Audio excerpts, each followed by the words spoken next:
خزرج کا بہت بڑا سردار تھا۔ اوس اور خزرج کے دونوں قبیلے باہمی مشاورت سے اسے مدینہ کا بادشاہ بنانے کا فیصلہ کر چکے تھے۔ اس کے لیے تاج بھی تیار ہو گیا تھا اور یہی بات اس شخص کی بدبختی کا اصل سبب بن گئی۔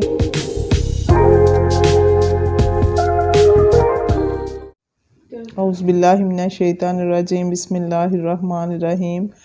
رب اشرح لی صدری ویسر لی امری واحلل عقدۃ من لسانی یفقہوا قولی۔ السلام علیکم ورحمۃ اللہ وبرکاتہ۔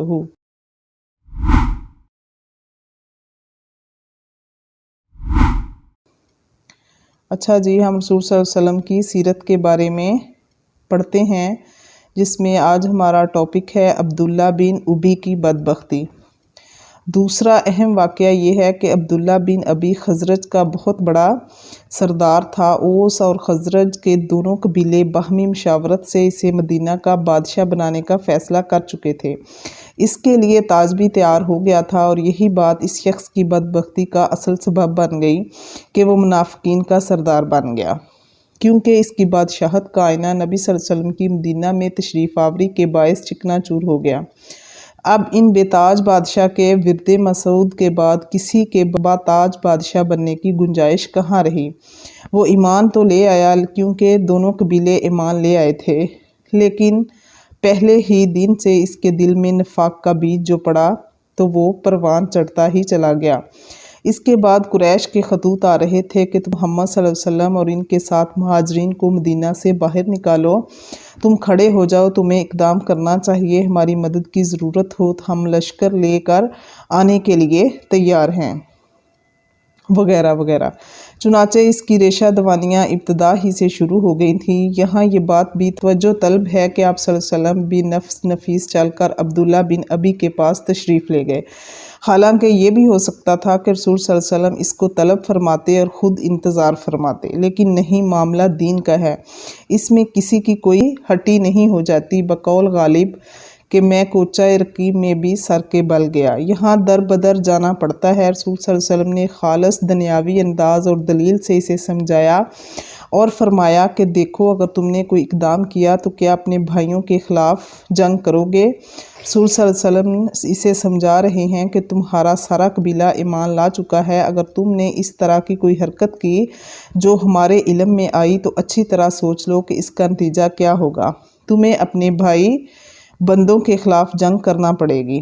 اسی وجہ سے اسے کوئی عملی اقدام کرنے کی جرت نہیں ہوئی، اگرچہ وہ ساری عمر سازشیں اور ریشہ دوانیاں کرتا رہا جیسے یہودی کرتے رہے، لیکن اسے کبھی بھی کھلم کھلا سامنے آنے کی ہمت نہیں ہوئی۔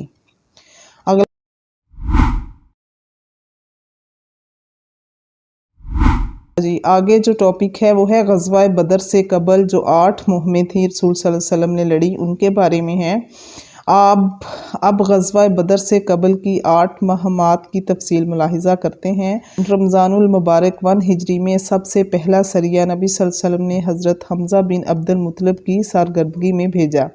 یہ سریہ 30 مہاجرین پر مشتمل تھا، لیکن یہ لشکر ساحل سمندر تک پہنچ گیا۔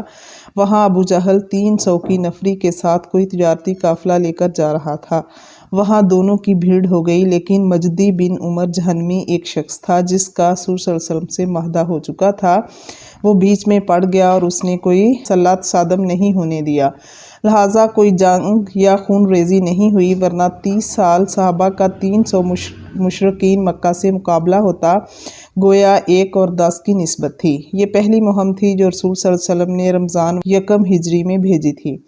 یہ بات تاریخ کے حوالے سامنے رکھیے۔ اس سریہ کے بعد تاریخ میں آیا ہے کہ پہلا جھنڈا جو محمد صلی اللہ علیہ وسلم نے بلند فرمایا وہ اس سریہ کے لیے تھا جو رسول صلی اللہ علیہ وسلم نے حضرت حمزہ رضی اللہ تعالیٰ عنہ کو عطا فرمایا تھا۔